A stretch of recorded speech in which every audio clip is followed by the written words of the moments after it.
What are the classifications of hotels in India? ఇండియాలో ఉన్నటువంటి హోటల్స్‌ని ఏ విధంగా క్లాసిఫై చేస్తారు? అంటే హోటల్స్ యొక్క వర్గీకరణ ఎలా ఉంటుంది? అని అడిగాడు. సో, అదేంటో ఒకసారి చూద్దాం. The grading and classification of hotels inform consumers on how to recognise quality, differentiate all levels of facilities, services, and offers great transparency, vital requirements for both business and leisure tourists. లెజ్యూర్ టూరిస్టులకి అంటే entertainment కోసం వచ్చిన టూరిస్టులకు కానీ, business purpose మీద వచ్చిన టూరిస్టులు కానీ, ఈ classification అనేది హోటల్ యొక్క వర్గీకరణ అనేది ఎందులో తోడ్పడుతుందంటే రికగ్నైజింగ్ క్వాలిటీ, క్వాలిటీని గుర్తించడంలోను, డిఫరెన్షియేట్ అంటే వివిధ రకాల హోటల్స్ మధ్య ఉన్నటువంటి తేడాలను తెలుసుకోవడంలోను, అంటే అక్కడ ఉన్నటువంటి ఫెసిలిటీస్ గానీ, సర్వీసెస్ మధ్య తేడాలు తెలుసుకోవడంలోను, ఆఫర్స్ గ్రేటర్ ట్రాన్స్‌పరెన్సీ ఏ హోటల్ యొక్క ట్రాన్స్‌పరెన్సీ బాగుంటుంది. ఇలాంటి అన్ని రకాల అంశాలు తెలుసుకోవడానికి ఈ క్లాసిఫికేషన్ అనేది ఉపయోగపడుతుంది.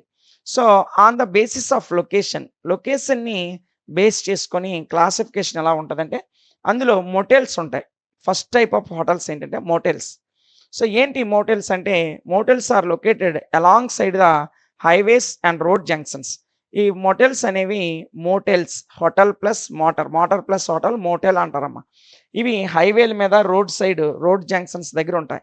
ఇక్కడ హోటల్ సదుపాయాలు ఉంటాయి. వెహికల్ రిపేరింగ్ సర్వీసెస్ 2 ఉంటాయి. అందుకే దీన్ని మోటెల్ అంటాం. ఓకేనా? So, motel క్యాటర్ to the hospitality requirements of the road travellers. ఈ హాస్పిటాలిటీ అనేది రోడ్ ట్రావెలర్స్‌కి ఎప్పుడు రోడ్డు మీద సుదీర్ఘ ప్రాంతాలకి అంటే లారీ డ్రైవర్లు గానీ, లేదంటే వివిధ రకాలైనటువంటి ట్రావెలర్స్ రోడ్డు ద్వారా ట్రావెల్ చేసేటువంటి వాళ్ళకి బాగా ఉపయోగపడతాయి.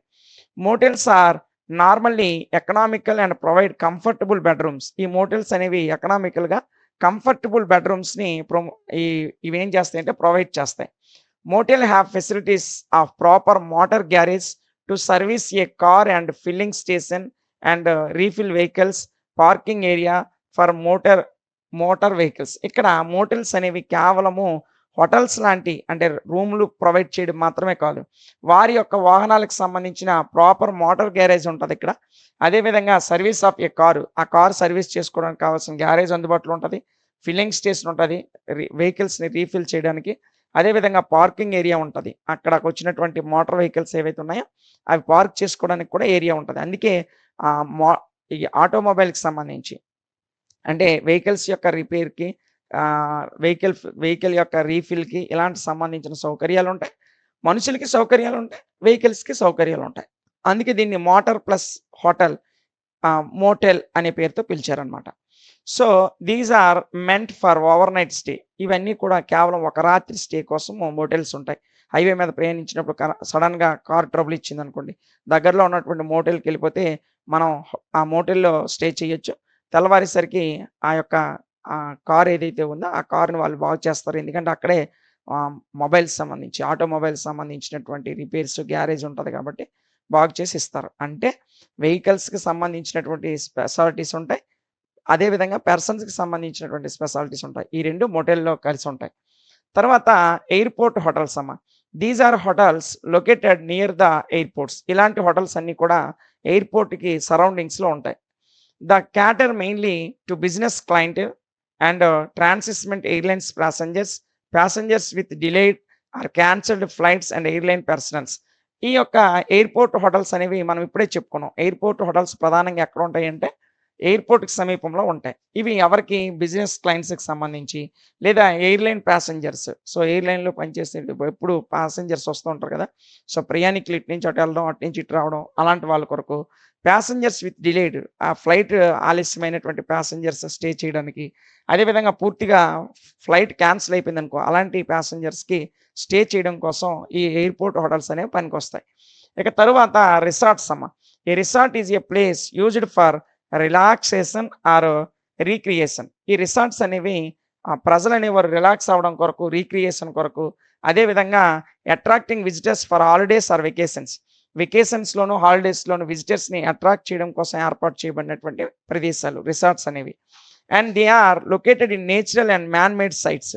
ఇవి నేచురల్‌గా ఏర్పడినవిగా ఉండొచ్చు. లేదా కొంతమంది మ్యాన్ మేడ్ సైట్స్ అంటే ప్రకృతి పరంగా ఆల్రెడీ అక్కడ ప్రకృతి బాగుంటే అక్కడ చిన్న హోటల్స్ లాంటివి కడతారు. లేదంటే ఒక ప్లేస్ తీసుకొని హోటల్స్‌తో పాటు సో, పార్కింగ్ ఏరియా, అదే విధంగా చుట్టూ ప్లాంట్స్ ఇలాంటివన్నీ కూడా మ్యాన్ మేడ్‌గా కూడా తయారు చేస్తారనమాట. So, they are found at natural sites like hills, beaches, islands, waterfalls. ఈ రిసార్ట్స్ అనేవి ప్రధానంగా మనం ఎక్కడెక్కడ చూస్తామంటే, ముందుగా హిల్స్‌లో చూస్తాము. అదే విధంగా బీచెస్ దగ్గర చూస్తాం. ఐలాండ్స్ దగ్గర చూస్తాం. వాటర్ ఫాల్స్ దగ్గర కూడా చూస్తాం. ఓకేనా? సో, ఇవి దీనికి సంబంధించినటువంటివి. ఇక నెక్స్ట్ వన్ చూసుకున్నట్లయితే ఫారెస్ట్ హోటల్స్. నెక్స్ట్ వన్ ఏంటన్నా forest hotels. So, these are located in forest range and cater tourist visiting the forest. ఎవరైనా ఫారెస్ట్‌ని విజిట్ చేసేటప్పుడు ఆ ఫారెస్ట్ ప్లేసెస్‌లో ఫారెస్ట్ టూరిస్టుల సదుపాయం కొరకు ఈ ఫారెస్ట్ హోటల్స్ అనేవి అక్కడ ఏర్పాటు చేయడం జరుగుతది. ఇక తర్వాత floatels. The hotels which float on water are called floatels. Water మీద తేలియాడుతూ ఉండేటువంటి హోటల్స్‌ని ఫ్లోటిల్స్ అంటాం. So, it is located on river, sea or big lakes. ఇవి ఎక్కడెక్కడ ఉంటాయంటే నదుల మీద, సముద్రాల మీద, పెద్ద పెద్ద చెరువుల మీద ఉంటాయి. Cruise liners float on sea water taking passengers to famed locations connected with water. ఈ వాటర్ ద్వారా కనెక్ట్ అయినటువంటి లొకేషన్స్ ఏవైతే ఉంటాయో దాంట్లో ప్రయాణించేటువంటి ప్రయాణికుల సదుపాయం కొరకు కొన్ని కొన్ని ప్లేసెస్‌లో నదుల మీద ఈ ఫ్లోటిల్స్ ఉంటాయన్నమాట.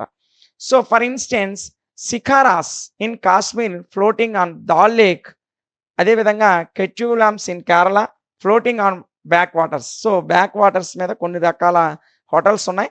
అందులో ముఖ్యంగా శిఖారా అనే పేరుతో కాశ్మీర్ ప్రాంతంలో గాని, అదేవిధంగా కాశ్మీర్ మరియు డాల్ లేక్, అదేవిధంగా కెట్టువాలమ్స్ కేరళ మీరెళ్తే కేరళలోని చాలా ప్రదేశాల్లో మనకి ఈ హోటల్స్ ఉంటాయి. అంటే నదుల మీద హోటల్స్ ఉంటాయి. సో, ఇందులో మనం shikara in Kashmir floating on Dal lake. Kashmir ఫ్లోటింగ్‌లోని దాల్ సముద్రం మీద, డాల్ చెరువు మీద, లేక్ అంటే ఇక్కడ సరస్సు. ఈ డాల్ సరస్సు మీద శిఖారాస్ అంటే పడవ మీద పడవతో వెళ్ళేటువంటి హోటల్స్ ఉంటాయన్నమాట. సో, అదే విధంగా కెట్యువాలమ్స్ అనేవి కేరళలో ఉంటాయి. ఇవి ఫ్లోటిల్స్‌కి ఉదాహరణ. తర్వాత rotels. The hotels which rolls on wheels are called rotels. Wheels మీద రొటేట్ అవుతూ అంటే వాహనాల మీద తిరుగుతున్నటువంటి హోటల్స్‌ని రోటెల్స్ అంటాం. So, it can be moving coach or train. ఇవి కోచ్ రూపంలో గాని, ట్రైన్ రూపంలో గాని మూవ్ అవుతూ ఉంటాయి. Best example of rotel in India palace on wheels. ఇక్కడ చూడండి, India is a palace on wheels. Sorry, పలస్కానా క్షమించండి. Palace on wheels. వీల్స్ మీద ప్రయాణం చేసేటువంటి ప్యాలెస్‌ని దీనికి ఉదాహరణగా చెప్తాం. It is luxurious train and fully air conditioned, well furnished with attached restaurant and bar. So, ఈ కోచ్‌లు లేదా ట్రైన్‌లనేవి చాలా లగ్జూరియస్ ట్రైన్స్‌లో ఏర్పాటు చేస్తారు. అక్కడ ఫుల్లీ ఎయిర్ కండిషనింగ్, మొత్తం ఎయిర్ కండిషనింగ్ బాగుంటది. వెల్ ఫర్నిష్డ్ ఉంటది. అదే విధంగా అట్రాక్ట్ చేసేటువంటి రెస్టారెంట్స్ అండ్ బార్స్ కూడా అందులో ఉంటాయి.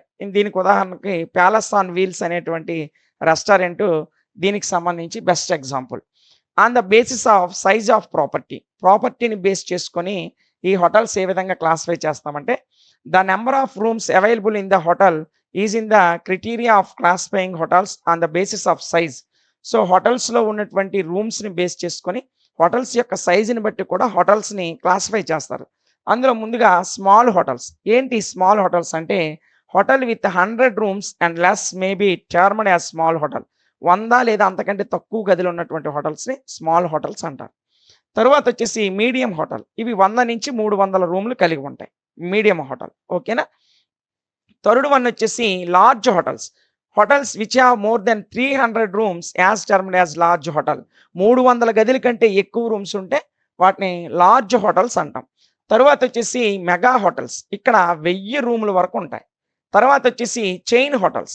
ఏంటి చైన్ హోటల్స్ అంటే, these are the group that have hotels in may number of locations in India and international venues. భారతదేశంలో గాని, ఇంటర్నేషనల్ వెన్యూస్‌లో గాని ఒక హోటల్ ఇంకొక హోటల్‌తో కనెక్ట్ అయ్యి ఉంటది. నువ్వు ఎక్కడ బుక్ చేసుకున్నా ఆ ప్రాంతంకి వెళ్ళేటప్పుడు ఆ హోటల్‌లో స్టే చేయొచ్చు. దాన్నే చైన్ హోటల్స్ అంటాం. ఇవి దీనికి సంబంధించినటువంటి వివరణ. హోటల్స్ అనేవి లొకేషన్ బట్టి డిఫరెంట్ టైప్స్ ఉంటాయి. హోటల్స్ అనేవి సైజ్‌ని బట్టి కూడా డిఫరెంట్ టైప్స్ ఉంటాయి. ఈ క్వెషన్ ఖచ్చితంగా మనకు అడగడానికి 100% అవకాశం ఉన్నటువంటి ప్రశ్న. ఓకేనా? సో, ఇదే దీనికి సంబంధించి పూర్తి వివరణ.